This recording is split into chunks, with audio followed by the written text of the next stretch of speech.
what I'm going to do is apply a lace material to the bottom of this dress and then get it across to Dev Studio with the correct texture maps. I'll start off in Material Designer. If we create an opacity map, you'll pick up the opacity map and apply it. You'll see it's not quite scaled correctly. Now if we go to the edit texture, you'll see we can't actually move that around or use the universal tool to scale it. It's applied it to both pieces and surface that I've got that material against. But to move it around, you have to put a texture map on as well. I'm going to use the same image as the texture map as I used for the opacity.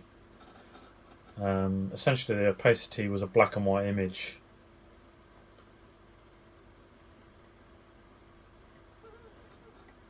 Now that I've put both texture and opacity on there, it will let me drag it around and enables the scale tool on here. So I'll scale that down to what I want and position it. You see my image is a top and bottom lace, so I just want the bottom half visible. I'm just going to move it so that it's about central. Should do it. And then go to the back piece and make sure that's also in the correct position. So just the bottom half again and about centered. That should do it. Now if you've got a normal map, go back to your fabric again. If you add a normal map into there,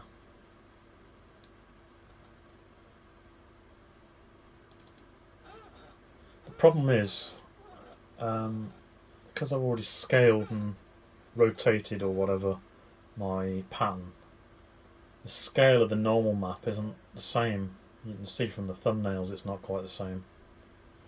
But if you scroll down to the transformation section of the fabric, you'll see it tells me the width of the opacity and the texture there both match 48.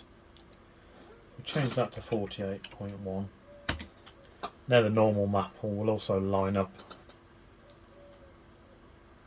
Now if we go into the UV editor, there's my lace. When we bake this, let's give it a base name.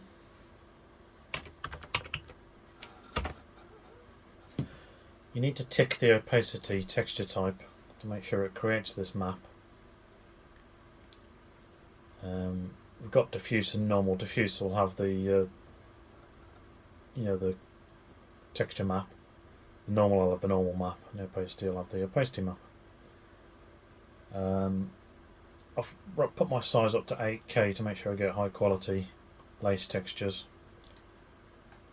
So you save those, and that'll create the PNG files that we need.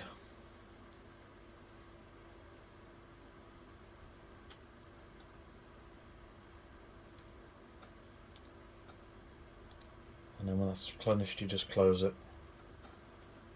If we export the model as an FBX,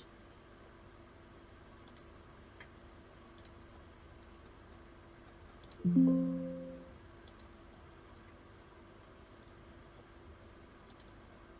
and welded, make sure your unified coordinates are included. You don't need to generate the maps again. I'm creating it as an FBX 2014. So that's just exported the model with the UV map.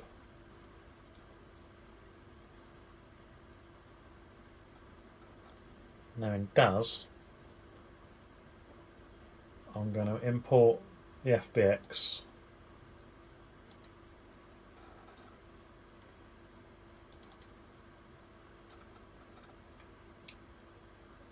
And then let's just delete that. There's the FBX file imported, and you can see the surfaces I've come across from the materials in Material Designer. So I'm just going to use the transfer utility to make this into a conforming piece of clothing.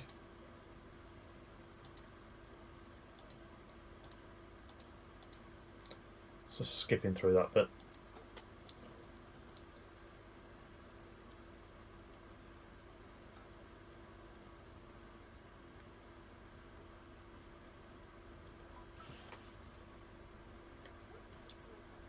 So now you can see it's put the dress on the figure.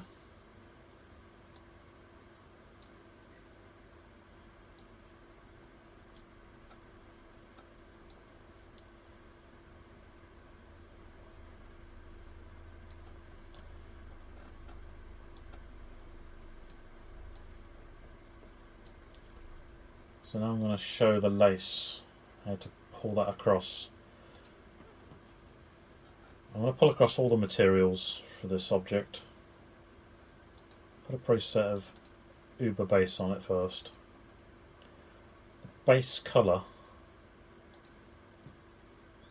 you want to pick up the diffuse map.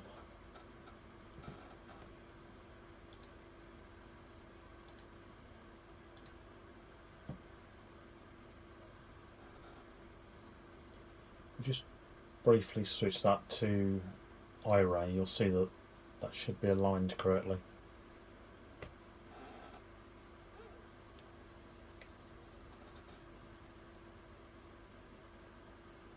There you go. It's a texture shaded for speed. Diffuse roughness, we can pick up the roughness map.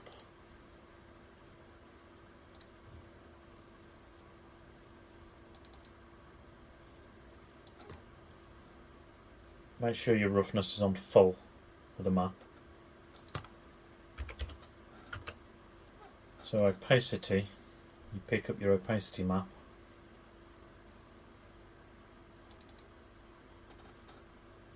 You also make sure that's on full.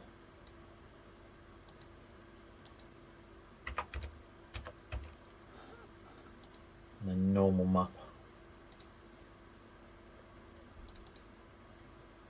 So those are the 4 PNG files we had from Material Designer. That's on full as well. You will want to make sure the tile values in the 2 directions are both set to 1. That makes sure that the map is only repeated once across the entire object. If it comes in, say, as 4, you'll see the maps don't line up. So make sure that's set to 1.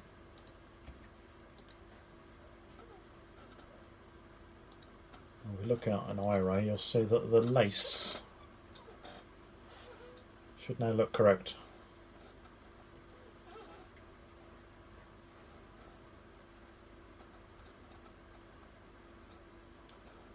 And that's it. Fairly simple. Not too many things can go wrong with that.